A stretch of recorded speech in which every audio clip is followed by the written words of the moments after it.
Welcome to ABC campus. आज हम accounting from incomplete record में एक प्रैक्टिस क्वेश्चन कर रहे हैं जिसका टाइटल है कॉस्ट स्ट्रक्चर सिनेरियोज। तो इस क्वेश्चन में 3 डिफरेंट सिनेरियोज हैं जिनको हमने रिस्पॉन्ड करना है।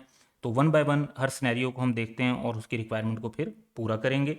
तो you can see that there is one scenario A, B and C. Let's take them individually. तो सिनेरियो ए हमारे पास है कि a green grocer made sales during the month 49200। तो सेल्स की वैल्यू गिवन है।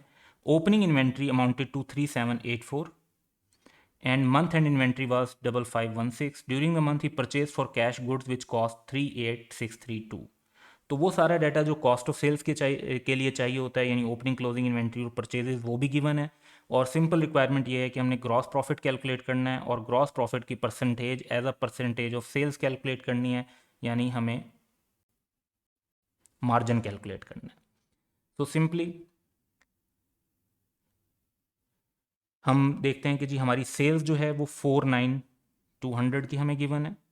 उसके बाद कॉस्ट ऑफ सेल्स की बात करते हैं तो हमारे पास ओपनिंग इन्वेंट्री, परचेजेज और क्लोजिंग इन्वेंट्री है। तो opening inventory plus purchases minus closing inventory से हमारे पास कॉस्ट ऑफ सेल्स आ जाएगी।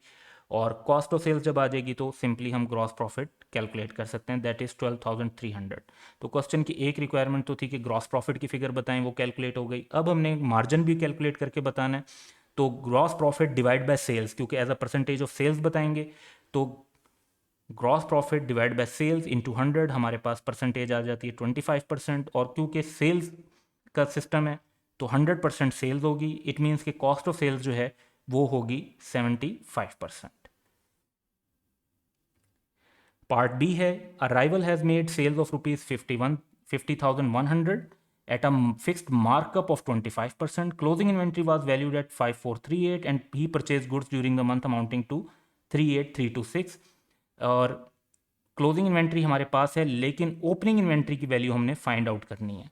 तो क्वेश्चन की इस रिक्वायरमेंट को पूरा करने के लिए हम cost of sales equation use कर लेते हैं। तो cost of sales is equal to opening inventory plus purchases minus closing inventory. So opening inventory हमने फाइंड आउट करनी है, परचेजेस की वैल्यू और क्लोजिंग इन्वेंट्री की वैल्यू हमारे पास अवेलेबल है।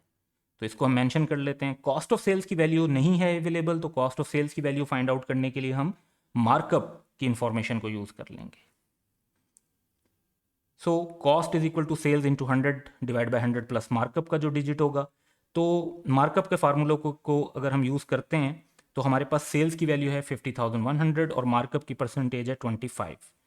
तो 50,100 इंटू 100 और 100 प्लस 25, यानी 50,100 इंटू 100 बाई 125। तो इससे हमारे पास कॉस्ट कैलकुलेट हो जाती है 40080। इसको हम अपनी इक्वेशन के अंदर मेंशन कर देते हैं। तो हमारे पास ओपनिंग इन्वेंट्री कैलकुलेट हो जाएगी 7192। So that is the answer. Last part C हमारे पास है, a local store make sales at a fixed gross profit of 10% on sales value, यानी मार्जिन है।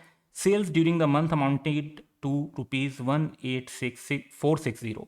Closing inventory 16,800 and represent an increase of 25% over the value of opening inventory. तो यहाँ से हम ये कैलकुलेट कर सकते हैं कि फिर हमारी जो ओपनिंग इन्वेंट्री है वो बेसिकली कितनी होगी, तो वो हम कैलकुलेट कर सकते हैं। So opening inventory is equal to closing inventory into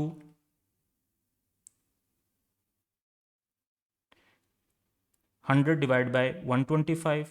तो ये हमारे पास आंसर आ जाएगा 13440।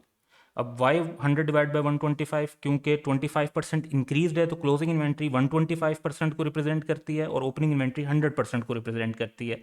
तो 100 की अमाउंट जो है वो ओपनिंग इन्वेंट्री और 125 की अमाउंट जो है वो क्लोजिंग इन्वेंट्री है। तो क्लोजिंग इन्वेंट्री को जब हम 125 से डिवाइड करेंगे तो 1% की वैल्यू आएगी और 100 से मल्टीप्लाई करेंगे तो हमारे पास 100% की वैल्यू आ जाएगी, विच इज़ ओपनिंग इन्वेंट्री। अब इसको हम अपनी इक्वेशंस में इनकॉर्पोरेट कर लेते हैं। So using cost of sales equation, हमारे पास जो है वो कॉस्ट ऑफ सेल्स की फिगर अवेलेबल नहीं है, लेकिन अब ओपनिंग इन्वेंट्री हमने कैलकुलेट कर ली है, दैट इज 13440। परचेजेस की वैल्यू तो हमने फाइंड आउट करनी है और क्लोजिंग इन्वेंट्री की वैल्यू हमें क्वेश्चन के अंदर ऑलरेडी दी हुई है। सो कॉस्ट ऑफ सेल्स की फिगर अगर हम फाइंड आउट कर लेते हैं तो हमारा जो परचेजेस की वैल्यू है वो कैलकुलेट हो जाएगी। तो मार्जिन का फार्मूला यूज़ करेंगे, 10% ऑन सेल्स वैल्यू है। So cost is equal to sales into 100 minus margin divide by 100। 100 minus margin, margin क्योंकि 10% है तो ये 90 बाई 100 हो जाएगा। तो सेल्स का 90% जो है वो कॉस्ट है। तो cost is equal to sales, sales की वैल्यू गिवन है का 90%, 90 बाई 100 हमारे पास कॉस्ट की वैल्यू आ जाएगी। इसको हम इनकॉर्पोरेट कर लेते हैं अपनी इक्वेशन में। तो अब हमारे पास परचेजेस की वैल्यू कैलकुलेट हो जाएगी 171174। So that is the answer. So ये तीन पार्ट थे जिनका हमने आंसर डेवलप करना था। That's all for today. Have a good day.